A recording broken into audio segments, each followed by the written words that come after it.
अधर्माभिभवात् कृष्ण प्रदुष्यन्ति कुलस्त्रियः स्त्रीषु दुष्टासु वार्ष्णेय जायते वर्णसंकरः।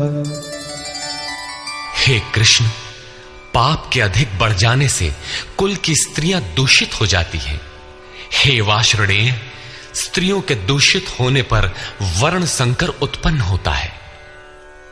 अर्जुन की मान्यता थी कि कुल की स्त्रियों के दूषित होने से वर्ण संकर होता है, किंतु श्री कृष्ण ने इसका खंडन करते हुए आगे बताया कि मैं अथवा स्वरूप में स्थित महापुरुष यदि आराधना क्रम में भ्रम उत्पन्न कर दे तब वर्ण संकर होता है। वर्ण संकर के दोषों पर अर्जुन प्रकाश डालता है।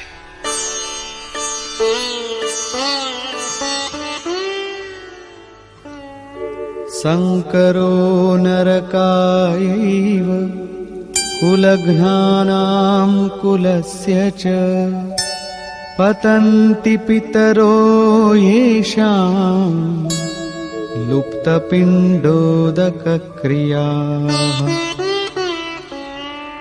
वर्ण संकर कुल घातियों और कुल को नरक में ले जाने के लिए ही होता है।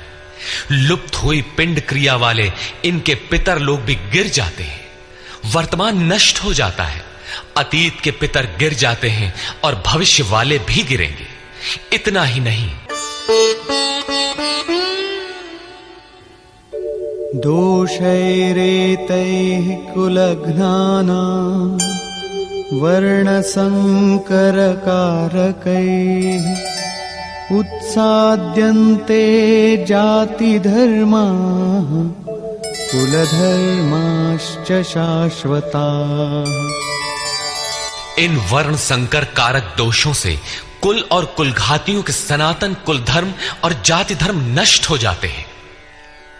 अर्जुन मानता था कि कुल धर्म सनातन है, कुल धर्म ही शाश्वत है, किंतु श्री कृष्ण ने इसका खंडन किया और आगे बताया कि आत्मा ही सनातन शाश्वत धर्म है।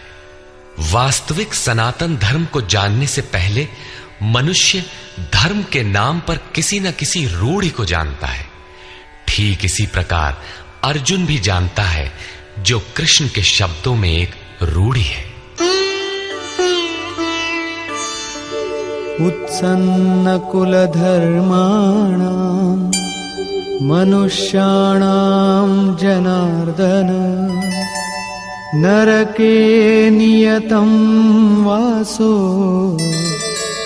भवतीत्यनुशुश्रुम। हे जनार्दन, नष्ट हुए कुल धर्म वाले मनुष्यों का अनंत काल तक नरक में वास होता है, ऐसा हमने सुना है। कुल धर्म ही नहीं नष्ट होता, बल्कि शाश्वत सनातन धर्म भी नष्ट हो जाता है। जब धर्म ही नष्ट हो गया तो ऐसे पुरुष का अनंत काल तक नरक में निवास होता है, ऐसा हमने सुना है, देखा नहीं, सुना है। अहो बत महत् पापं कर्तुं व्यवसिता वयं यद्राज्य सुखलोभेन हन्तुं स्वजनमुद्यताः। अहो, शोक है कि हम लोग बुद्धिमान होकर भी महान पाप करने को तैयार हुए हैं।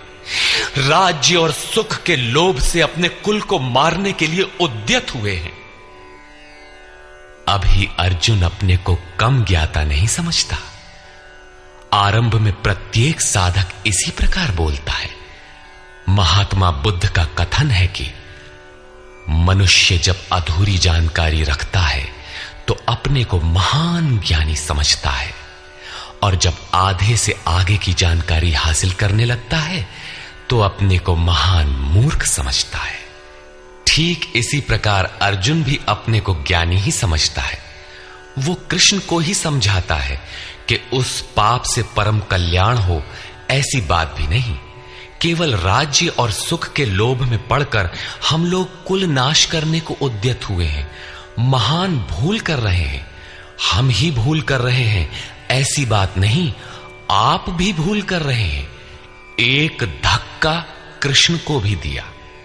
अंत में अर्जुन अपना निर्णय देता है, यदि माम प्रतीकारम् अशस्त्रं शस्त्रपाणयः धार्तराष्ट्रारणे हन्युः तन्मे क्षेमतरं भवेत्।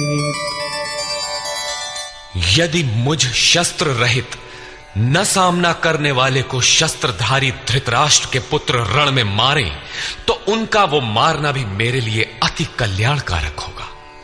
इतिहास तो कहेगा कि अर्जुन समझदार था, जिसने अपनी बलि देकर युद्ध बचा लिया। लोग प्राणों की आहुति दे डालते हैं कि भोले भाले मासूम बच्चे सुखी रहें, कुल तो बचा रहे। मनुष्य विदेश चला जाए, वैभवपूर्ण प्रासाद में रहे, किंतु 2 दिन बाद उसे अपनी छोड़ी हुई झोपड़ी याद आने लगती है। मोह इतना प्रबल होता है। इसीलिए अर्जुन कहता है कि शस्त्रधारी धृतराष्ट्र के पुत्र मुझ न प्रतिकार करने वाले को रण में मार दें, तब भी वो मेरे लिए अति कल्याणकारी होगा, ताकि लड़के तो सुखी रहें। संजय उवाच। एवमुक्त्वा अर्जुनः संख्ये रथोपस्थ उपाविशत् विसृज्य सशरं चापं शोकसंविघ्नमानसः।